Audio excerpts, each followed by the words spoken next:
Original question I was trying to get was the revealing to Iblis the will, is that the first transgression, or in relationship to intergalactical traveling, in violation of that? If you could put the two together, you know, if I wanted, intergalactical law does not have anything to do with laws govern the planet Earth.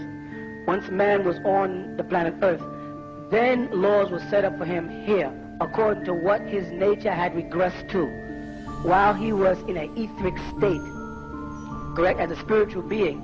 He was judged by galactical laws, the laws that the angels are judged by. You follow what I'm saying? Angelic beings. That's why the conversation came up.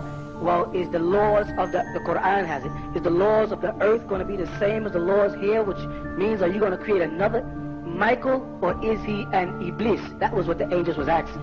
When they said, will you create one who will cause mischief and shed blood in the earth? They were really saying, is the laws that govern earth the same as the laws that govern heaven? And is this Adam another Iblis that's going to cause trouble? And Allah says he knows what they know not. That's not their business to understand the laws of earth as opposed to galactical law.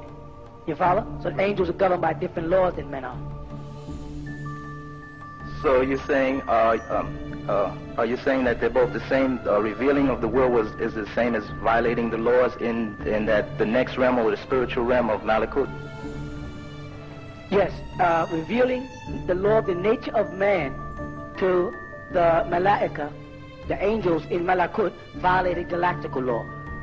It did not violate earth law. The results of it was sentence you, your woman, and this devil to earth, and you all will be each other's rivals ila yawm al-akhiri, until the last day, because you've done it.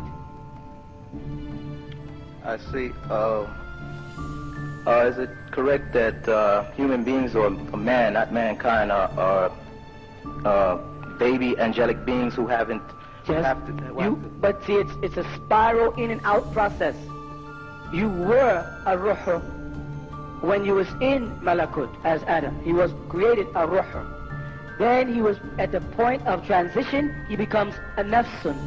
And then when he becomes physical, he becomes jasad.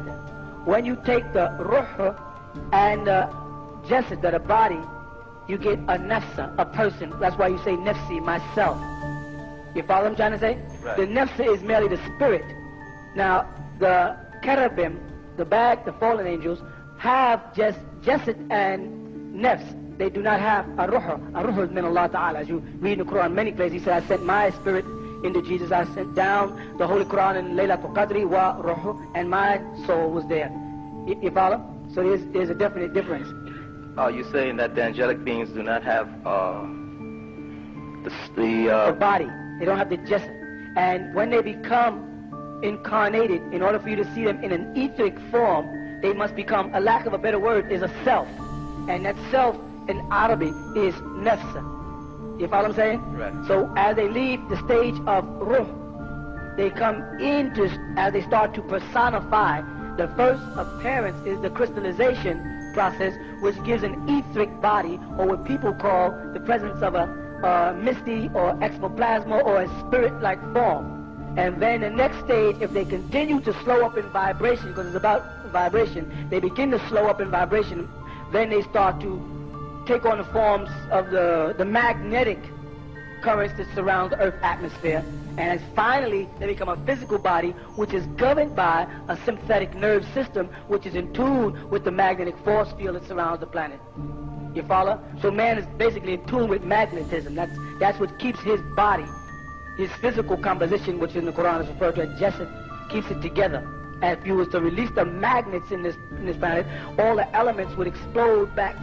All the molecules and atoms will go back, and they will start to reduce themselves and start to vibrate at a more rapid pace, and then man would transform from a physical being into a spiritual being, which would just be the second step. You follow? And if man continues to raise into the bosom of Allah subhanahu wa ta'ala, then he becomes a soul. Once he becomes a soul, he is in the presence of lahud, in the bosom of Allah. But he has to go from lahud, where Aruh dwells, to they call nafsa, which is malakut, and then down to the physical being jasad, which is where nasut is, our physical. So we're the angelic beings have already split, and I'm trying to. Yes, the angelic beings split like you did, but this degree. Once you finally got into the earth, you had a conscious and an unconscious, which you refer to as a voluntary and an involuntary system, which would break you down if you was a 360-degree being to a what? 180-degree being. 180 degrees of man's actions activated by his brain are voluntary, and 180 degrees of man's actions by his brain are involuntary functions. If you understand what I mean. Right. All right? So if you could split these two down, when you voluntarily do things that you know are bad for you, for instance, to smoke a cigarette, which is really bad for the physical body. So you have to premeditate the dangers and then set out to do it. You see that? That is executing a form of will. And that will, because it's detrimentary to the physical composition, which is merely a temple for the soul, is an evil act. It manifests as an evil part of will. On the other hand, when you decide to become a vegetarian and to stop drinking alcohol beverages and smoking cigarettes and taking in any kind of drug, you use another side of your voluntary functions, you follow? Which leads into a healthier involuntary participation. I don't know if I'm losing you. I'm trying not to. No, you understand what I'm saying? Yeah. And that would be the good side of things. So the angelic beings are your voluntary and involuntary systems working. The involuntary part are those who are called seraphim, who work by the will of Allah subhanahu wa ta'ala faqat, only. And then your voluntary functions that you control have incarnated as what is referred to as cherubim or cherubims, wicked beings which refer to as jinn in the Quran, or the plural for shaitan, and they manifest things on their, doing it according to their own will. You see what I'm saying? Now man has within him both of these attributes. One, to be obedient to Allah subhanahu wa ta'ala, and next to make decisions not to be obedient to Allah subhanahu wa ta'ala. You follow? Right. So that would be the will within us. That is the will within you, the jihad the Quran refers to as the struggle.